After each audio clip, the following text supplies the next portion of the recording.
салом бинандагони азиз, ин барнома ахбори озодӣ аст ки шуморо дар ҷараёни тозатарин хабарҳои имрӯз 16 март мегузорад. чун ҳамеша барномаро бо сархати мавзӯъҳо оғоз мекунем.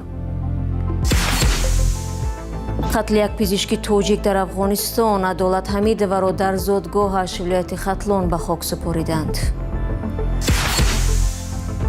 Президенти Амрико кишварҳои манфиатдорро ба назорати бехатарии киштиҳои нафтрасон дар гулугоҳи Ҳурмуз даъват кардааст. масалан чин 90% нафташро тавассути гулугоҳи Ҳурмуз мегирад. чӣ тағйир ёфт? Дар натиҷаи райдиҳӣ дар рӯзи якшанбе Қазоқистон соҳиби конститутсияи нав шуд. Адолат Ҳамидова пизишки 54-солаи тоҷикро ки рӯзи 12 март дар Афғонистон кушта шуд, дар зодгоҳаш шаҳри Кӯлоб дафн карданд. Пайвандон ва ҳамкоронаш рӯзи 16 март ба Радиои Озодӣ гуфтанд ки ӯ 8 соли охир дар як бемористони хусусӣ дар ноҳияи Имом соҳиб пизишки занон буд. ин ноҳияи Афғонистон дар наздикии марзи Тоҷикистон ҷойгир аст. ба қавли мусоҳиби мо, ҳамсояҳо бо шунидани садои доду фарёд ба кӯмаки адолат шитофта ӯро ба бемористон бурданд, вале наҷот дода натавонистанд. Ҳамидова аз захми корд ба ҳалокат расид. ҳамсари ин табиби тоҷик шаҳрванди Афғонистон аст ва ҳоло дар пайванд ба қатли Адолат Ҳамидова дар боздошт қарор дорад. сабабҳои кушта шудани зан маълум нест.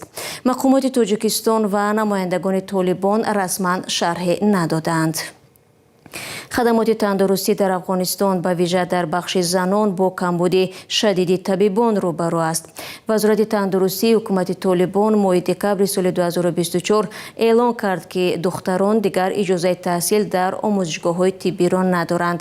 садҳо пизишки тоҷик дар ҷустуҷӯи кор ва маоши муносиб ба Русия ва кишварҳои дигар аз ҷумла минтақаҳои ноороме чун Яман ва Афғонистон мераванд.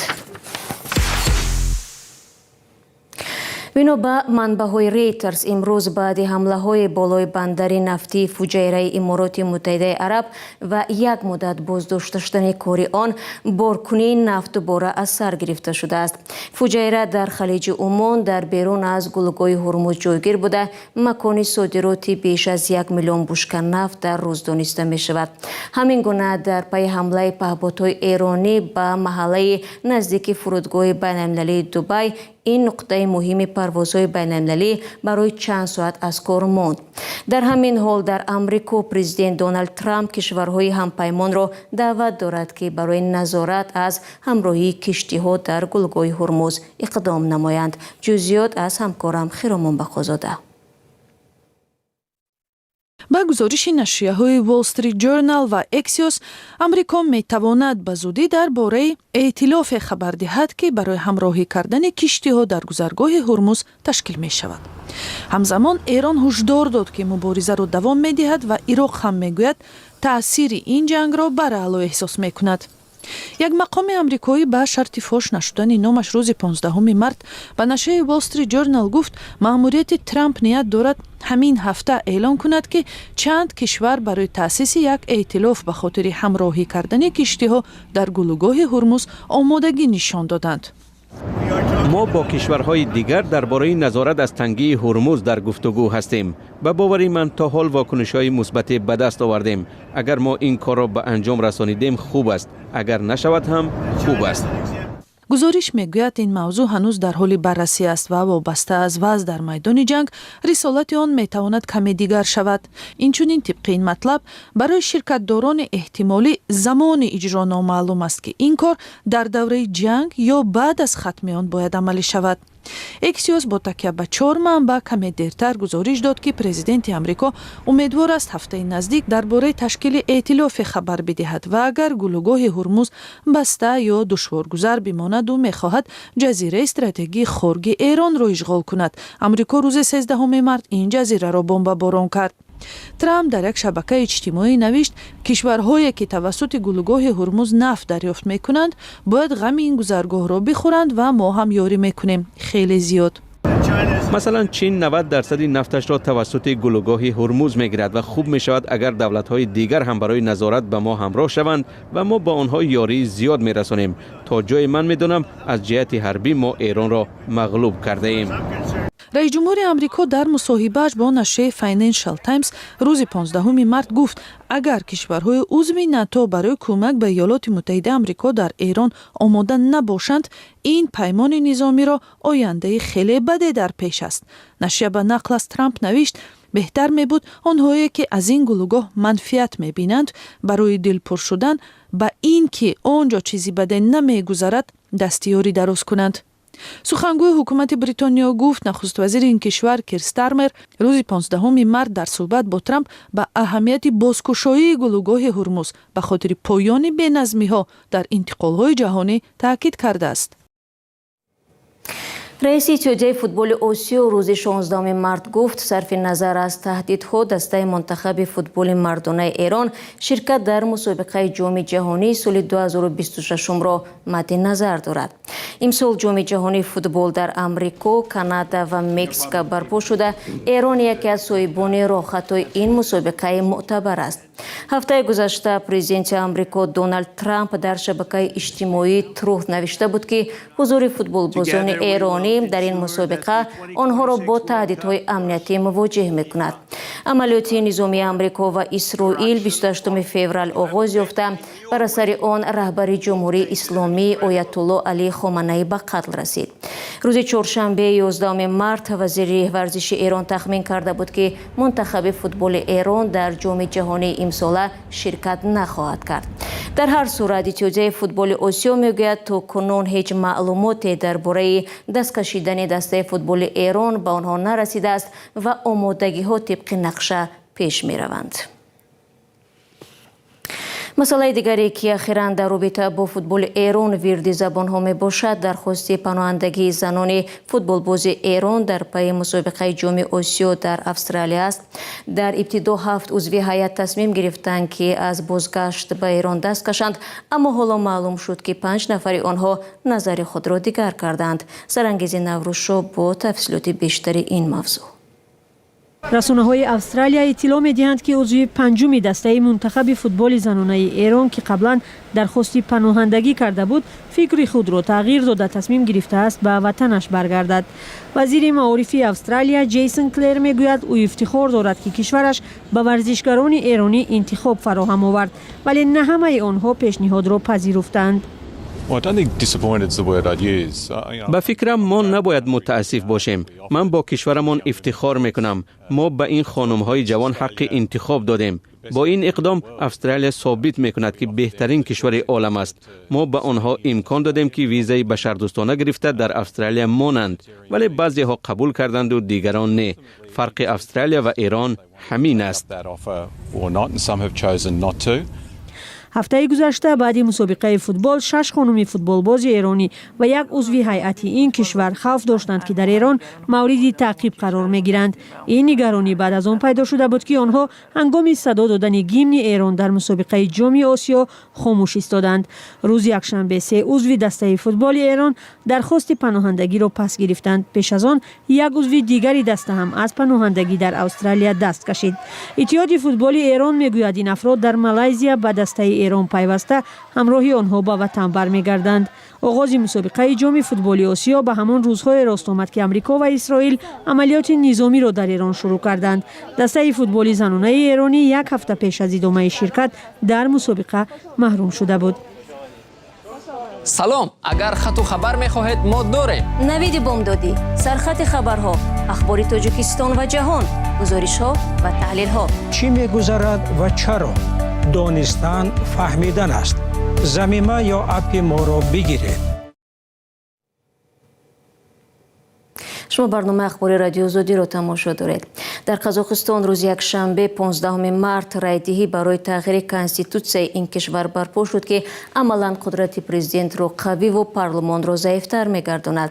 комиссиони марказии интихоботҳои Қазоқистон гуфт, бар асоси натиҷаҳои овоздиҳӣ беш аз 87% райдиҳандагон ба тарафдории ислоҳоти конститутсионӣ овоз доданд. наздики 10% бо ин тағйирот розӣ нестанд. дар як суҳбат бо сардабири сомонаи Фри Евразия Ислом Текушев, ки аз овоздиҳӣ дар шаҳри Остона мушоҳида мекард, хостем муҳимтарин натиҷаҳои ин райпурсиро хулоса кунад. در آوازدهی نفران زیاد اشتراک کردند و من این را در چندین نقطه آوازدهی در شهر آستانه دیدم.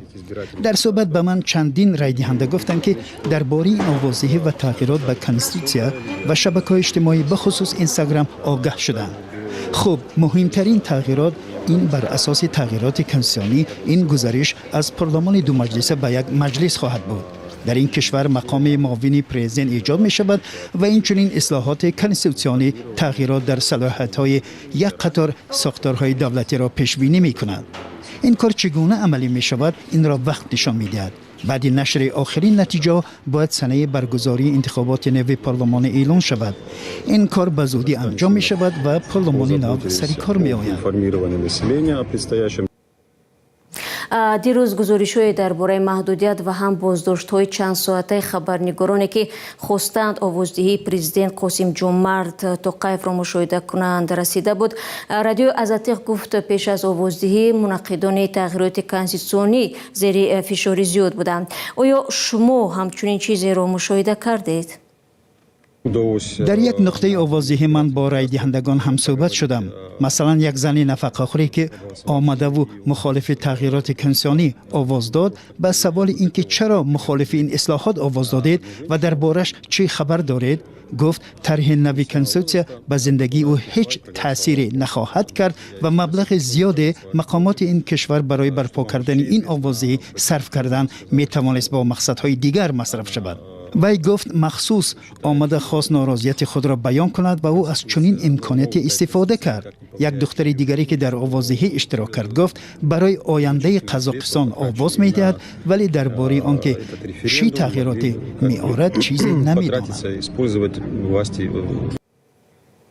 تشکر. اسلام تکوشف سردبیر سامانه فری اورازیا از شهر استانا درباره آوازدهی در قزاقستان صحبت کرد. برنامه را ادامه می‌دهم. در شمال تاجیکستان بعد چند ماه بازداشت و پرداختن صدها هزار سامانی سردار پیشین ریاست تندرستی در ولایت سوخت به آزادی برآمده است. این مقامدار که به گمان رشوه‌ستانی دستگیر شده بود میگوید نیت دارد فعالیتش را در یگان شفاخانه خصوصی ادامه دهد. بار اول نیست که منصبداران گمانزد به رشوه‌گیری و قلابی و تصرف پول بودجه در تاجیکستان با پرداخت جریمه از حبس رها می‌شوند. فرزان محمدی موضوع را ادامه می‌دهد. فاروق مقصودزاده سردار پیشین ریاست تندرستی در ولایت سوخت که با گمان رشوه‌گیری دستگیر شده بود با پرداخت 300,000 سامانی آزاد گشته است. او تقریباً 3 ماه را در بازداشتگاه گذراند. مقامات به طور رسمی در این باره شرح نمی‌دهند. یک نماینده دادگاه ولایت سوخت روز 16 مارت با شرط فاش نشدن نامش گفت قرار رهایی فاروق مقصودزاده روز 6 مارت صادر شد. در مجموع با نظرداشت روزهای در حبس بودنش 300,000 سامانی جریمه بستند. بنابر برقرار کردن ضرر نسبت به او جزا در نمود جریمه تطبیق و او از بازداشت آزاد گردید. افزود همصحبت ما. فاروق مقصودزاده در یک تماس کوتاه تلفنی آزادیش را تصدیق کرد ولی جزئیات نداد. وی تنها گفت از حکم دادگاه راضی است و کوشش دارد در روزهای نزدیک در یگان شفاخانه خصوصی به کارش ادامه بدهد. خبری بازداشت فاروق مقصودزاده در آخر ماه دکمبر سال 2025 رسانه‌ای شد. هرچند مقامات قدرتی بازداشتش را به رشوه‌گیری پیوند دادند، جمالالدین عبدالله‌زاده وزیر تندرستی تاجیکستان این حالت را به فعالیت صاحبکاریش ربط داد. طمع‌جویی و گرفتن رشوه در نهاد تندرستی تاجیکستان از مشکلی اصلی ساحه به حساب رفته، ساکنان و کارافتادگان هم در این باره زیاد شکایت دارند. آژانسی ضد فساد سال گذشته در گزارش ساحه تندرستی و معارف را در تاجیکستان از نهادهای فسادزده ترین دانسته بود. فاروق مقصودزاده در تابستان سال 2025 سردار ریاست تندرستی سوخت تعیین شد و در گذشته سردختور بیمارستان ولایتی هم بود. فرزان محمدی، رادیو آزادی، شهر خوجند.